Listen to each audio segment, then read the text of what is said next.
तो हम इस वीडियो के अंतर्गत आज हम आवेश का संरक्षण सिद्धांत पढ़ेंगे। तो आवेश के बारे में हम तो जानते ही हैं, हमने पढ़ लिया है कि आवेश किस प्रकार से उत्पन्न होता है। तो आवेश का उसी के आधार पर हम जो कि आवेश का संरक्षण सिद्धांत जिसे हम कहते हैं कंजर्वेशन ऑफ चार्ज, ठीक है। तो जैसे कि इसका मतलब होगा संरक्षण, मतलब कि ना हो।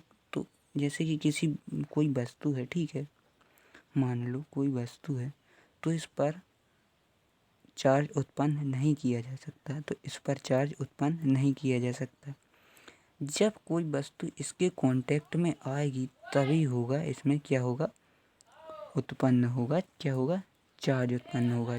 चार्ज उत्पन्न होगा जब इसके कांटेक्ट में कोई वस्तु आएगी।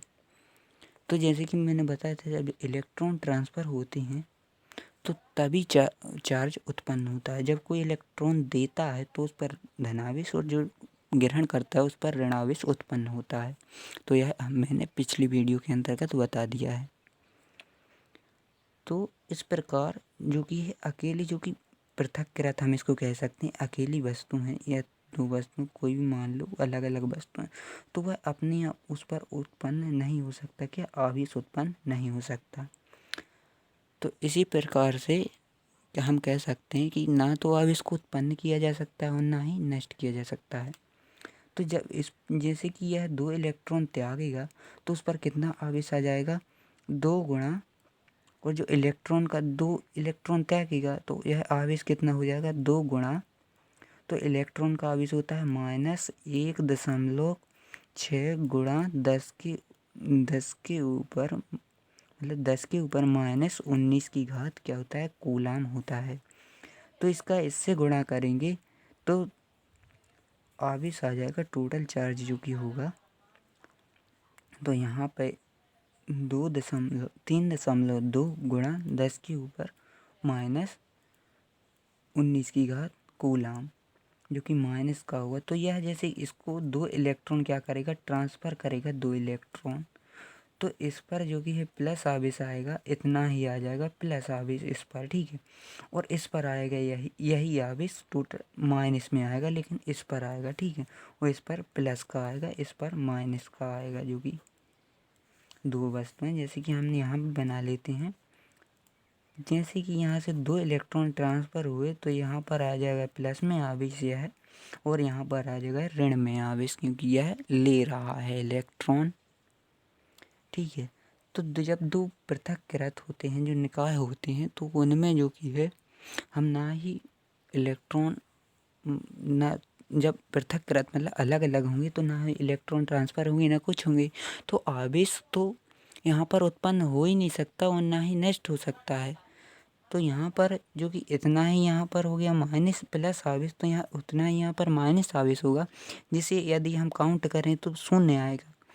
तो इस प्रकार हम कह सकते हैं, जैसे कि यहाँ पर हमने माइनस लिया और प्लस हमने इतने ही जोड़ दिए, ठीक है, इतने ही हमने क्या कर दिए, जोड़ दिए। तो यहाँ पर यह कैंसिल हो जाएंगे, तो यहाँ पर आवेश कितना आएगा, शून्य। टोटल चार्ज कितना आएगा, शून्य। शून्य होगा टोटल चार्ज, ठीक है, टोटल चार्ज शून्य होगा। तो यहाँ पर आप समझ सकते हैं कि आवेश को ना तो उत्पन्न किया जा सकता है और ना ही नष्ट। तो इस प्रकार यह आवेश संरक्षण का सिद्धांत कहलाता है। तो हम एक एग्जाम्पल लेते हैं कि जैसे कि हमने कांच लिया, ठीक है, कांच लिया और कांच को हमने किस पर रगड़ा, रेशम की छड़। ये क्या है, मतलब रेशम है, रेशम मैंने गलती से कह दिया। और यह क्या लिया हमने, कांच की छड़, कांच की छड़ ली हमने, ठीक है। जब इन दोनों को हमने रगड़ा, क्या किया, रगड़ा है, तो इसमें इलेक्ट्रॉन ज़्यादा होंगे, अर्थात शीशे में, कांच में इलेक्ट्रॉन ज़्यादा होंगे। तो यहाँ से यह क्या होंगे, ट्रांसफ़र हो जाएंगे इलेक्ट्रॉन, ठीक है। तो यहाँ पर यह ट्रांसफ़र हो जाएंगे, इसमें ट्रांसफ़र हो रहे हैं कांच के इलेक्ट्रॉन रेशन पर। तो यह क्या हो जाएगा, धनावेशित हो जाएगा, ठीक है, धनावेशित हो जाएगा। और जो कि है रेशम क्या कर रहा है, इलेक्ट्रॉन को ग्रहण कर रहा है, तो यह ऋण आवेशित हो जाएगा, ठीक है। तो इस प्रकार से ना तो इलेक्ट्रॉन उत्पन्न होते हैं कहीं से, ना ही नष्ट होते हैं। इसमें तो रगड़ने से इसमें इलेक्ट्रॉन उत्पन्न नहीं हुए, लेकिन इसके लिए इसने दिए हैं इसको इलेक्ट्रॉन।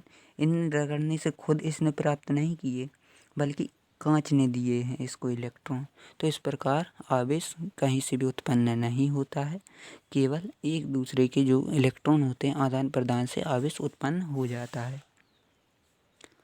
तो इस प्रकार आवेश जो कि उत्पन्न होता है तो ना तो नष्ट किया जा सकता है और ना ही उत्पन्न, क्योंकि इलेक्ट्रॉन स्थानांतरण से हो रहा है आवेश, अलग से कहीं से नहीं आ रहा है आवेश यहाँ पर। क्योंकि यहाँ से एक इलेक्ट्रॉन यदि होगा स्थानांतरित तो यहाँ भी एक इलेक्ट्रॉन का माइनस चार्ज होगा यहाँ पर, तो यहाँ पर प्लस चार्ज होगा क्योंकि इसने एक इलेक्ट्रॉन त्यागा है। ठीक है, तो इस प्रकार से होता है आवेश संरक्षण का सिद्धांत। तो चलिए मैं आपको नोट्स बता देता हूँ। तो यहाँ पर जो कि क्वेश्चन दिया गया है आवेश संरक्षण का सिद्धांत लिखिए। तो किसी पृथक्कृत निकाय में, मतलब कि अलग अलग जो निकाय होते हैं, मैंने 2 वस्तुएं बनाई थी, 1 और 2 ऐसी वस्तुएं बनाई थी। तो पृथक्कृत निकाय में ना तो आवेश उत्पन्न किया जा सकता है और ना ही नष्ट किया जा सकता है। तो यहाँ से जैसे कि एक वस्तु त्याग रही थी इलेक्ट्रॉन तो धनावेश आ रहा था, और दूसरी ग्रहण कर रही थी तो माइनस आवेश आ रहा था। तो किसी और ने तो उनको दिए नहीं इलेक्ट्रॉन तो दोनों में आदान प्रदान हो रहा है आपस में। तो इसी प्रकार ना तो उत्पन्न किया जा सकता है और ना ही नष्ट किया जा सकता है। तो यही क्या कहलाता है, आवेश संरक्षण का सिद्धांत कहलाता है, जिसे हम कंजर्वेशन ऑफ चार्ज कहते हैं। तो उदाहरण यही दिया गया है कि कांच की छड़ को, जो कि मैंने बताया, कांच की छड़ को रेशम से रगड़ने पर, तो कांच की छड़ को हम रेशम से रगड़ते हैं तो कांच जो कि इलेक्ट्रॉन त्यागता है और वह इलेक्ट्रॉन रेशम ग्रहण करता है। तो रेशम ग्रहण करता है तो उस पर ऋणावेश, और कांच, यदि जो कांच है वो इलेक्ट्रॉन त्याग रहा है तो उस पर प्लस आवेश। तो यही बात यहाँ पर लिखी गई उदाहरण में कि कांच की छड़ को रेशम से रगड़ने पर जितना धनावेश कांच की छड़ पर उत्पन्न होता है उतना ही ऋणावेश रेशम पर उत्पन्न होता है। मतलब कि यदि रेशम पर कितना आवेश 1.6 गुणा 10 के ऊपर -19 की घात कूलाम यदि कांच पर उत्पन्न होता है प्लस में, और तो उतना ही क्या होगा रेशम पे होगा माइनस का। ठीक है, तो यह सिद्धांत सार्वत्रिक सिद्धांत है, मतलब कि यह हर जगह लागू होता है, क्योंकि कहीं पर भी आवेश को नष्ट नहीं किया जा सकता और ना ही उत्पन्न किया जा सकता है। तो इस प्रकार से प्रत्येक जगह जो कि है आवेश संरक्षित रहता है। ठीक है, तो यही क्या है आवेश संरक्षण का सिद्धांत। आशा करते हैं कि समझ में आया होगा। यदि समझ में आया है तो वीडियो को लाइक करें और ऐसे ही वीडियो देखने के लिए हमारे चैनल को सब्सक्राइब करें। धन्यवाद। जय हिंद, जय भारत।